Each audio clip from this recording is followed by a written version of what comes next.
السلام عليكم ورحمة الله وبركاته. معاكم قناة سوبر دوجي أم بدر. قبل ما أبدأ أي كلام هنصلي على سيدنا محمد ونقول اللهم صل وسلم وبارك على سيدنا محمد عليه أفضل الصلاة والسلام.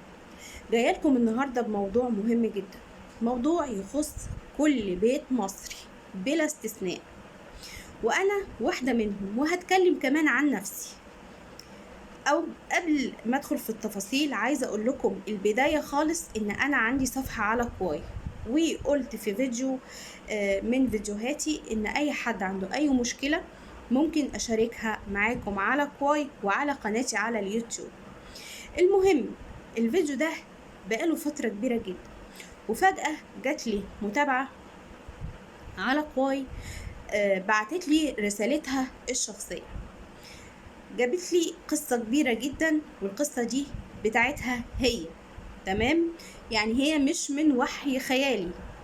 القصة بتاعتها بتقول: اتجوزت واحد بيتمنالي الرضا أرضا، ووقت الخطوبة كان بيشتغل كتير قوي علشان نتجوز بسرعة. اتجوزت في شقة لوحدنا، شقة إيجار، لمدة شهرين. قال لي مش قادر على المصاريف والإيجار والكهرباء وهكذا، فهنروح نعيش مع أمي اللي هي أم الشاب، لأنها عايشة في شقة ملك ما فيهاش إيجار، وكمان هو اللي بيصرف على البيتين، بيت أمه وبيته الشخصي. فقلت له ماشي، ورحنا نعيش هناك، وحاجتي كلها اتعانت في أوضة في شقة حماتي. بعد كام شهر حملت، وخلال فترة الحمل جت أخت من إخواته معايا، أخت من إخواته تشتكي لحماتي إن الغسالة بتاعتها بايظة وعايزة تصليح، فبتمن التصليح هو أصلا تمن الغسالة الأساسي. فحماتها قالت لها إيه؟ حمات البنت قالت لبنتها اللي هي أخت جوزها: تعالي ولا يهمك، خدي غسالة أخوكي وابقي اديله فلوسها قسط. لما جوزي رجع قالت له، قال لها ما تغلاش عليكي، وما خدتش منها فلوس، وانا كنت بنهار لان دي من حاجاتي اللي ابويا اتداين وحرم نفسه من حاجات كتير قوي علشان يجيبها لي. وفي الاخر جوزي يقول لها كده وكأنه جايبها من جيبه وتعب فيها، ومرضتش اقول لاهلي عشان ما اتطلقش، وخصوصا اني حامل، يعني لازم افكر في طفلي الاول. دي كانت المشكلة.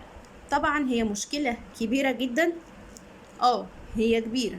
هتقولوا لي ما تكبريهاش، هقول لكم لا، هي المشكلة كبيرة لوحدها، في تفاصيل كتير جدا وفي اطراف كتير جدا ملهاش اي ذنب. انتي غسالتك باظت، راح تشتكي لامك.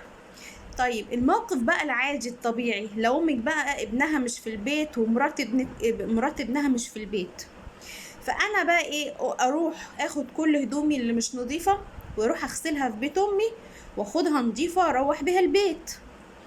انما اروح استنطع، هي عامله زي الاستنطاع، استلطاخ، مش عارفه انا ايه اقول لكم اللفظ المناسب بصراحه.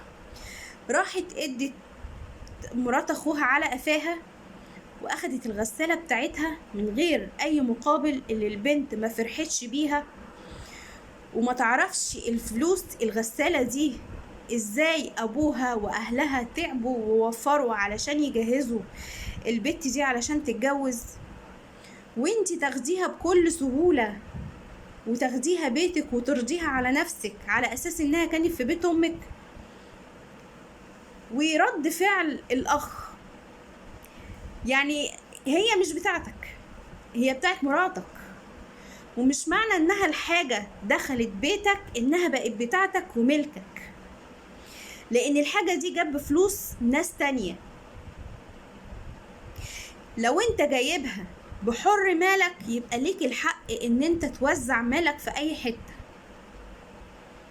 البت ما فرحتش بحاجتها وتنازلت، هي تنازلت. مش من حق اي حد يقولك لا هي عاشت عند، هي عايشة مع امي يبقى لا، هي تنازلت عشان تاكل وتشرب. لا، ما كانت في بيت ابوها بتاكل وتشرب وتنام، انما تنازلت عن حقوقها، تنازلت على انها تيجي تعيش في بيت والدتك، وتنازلت عن حريتها الشخصية علشان تقعد في بيت والدتك وتوفر لك فلوس عشان تعيش هي عيشة مرتاحة، واولادها ان شاء الله في المستقبل. ان هي كانت هي حامل، يعني تنازلت عن حريتها في بيتها، فقررت تعيش في بيتك او في بيت والدتك في حتة اوضة، وحريتها مقيدة بعيد عن الأوضة. يعني لو عملت أي حاجة غلط هتقول بس ده هي مش عارفة ايه ده. في الأول في الآخر هي بيت حماتها مش بيتها. يعني لأمك دلوقتي لو جت وبلت على البيت وقالت لك ده بتعاملني وحش، هتقول لها مع السلامة اطلعي بره. إنما هي لو في بيتها مش هتقدر تقول لها اطلعي بره، وبالتالي ما كانش هيبقى في مشاكل بين الحماة ومرات الابن. عشان تبقى عارف كشخص انها تنازلت علشان تقعد في بيتها في بيت والدتك. دي حاجة يعني ناس كتير جدا بتقع فيها. يعني انتي كحما، يعني انتي في يوم من الايام كنت مرات ابن، هل كنت انتي هتتنازلي عن حاجة من حاجتك لاخت جوزك بكل سهولة؟ ازاي جالك قلب ان انتي تقولي لبنتك لا؟ هو جالها قلب، ما هي حاجات ببلاش. مش عارفة ان الحاجات دي جاية بشق الانفس علشان خاطر تخش بيت ابنك مش بيتك انتي. انا عن نفسي في حياتي الشخصية في حاجات كتير ومشاكل كتير تخص الحما، اول ما حاجة مرات الابن تخش البيت يقوموا قايلين اي مشاكل، ينشأوا اي مشاكل عشان البت تروح بيت ابوها. ولما البت تغضب تروح بيت ابوها يقوموا بايعين حاجتها. ايه ده؟ انتوا فين؟ انتوا مين علشان تتحكموا في حاجة انتوا مش تعبانين فيها؟ انتي كحما والموضوع ده كمان انا ليا فيه، لان انا عندي ابن، فاكيد في يوم من الايام هبقى حما. لما انتي تخربي بيت ابنك بالسهولة دي، المرة دي غسالة، المرة الجاية بوتاجاز، بعد كده التلاجة، بعد كده عفش البيت راح بيت بنتك، خربتي بيت ابنك.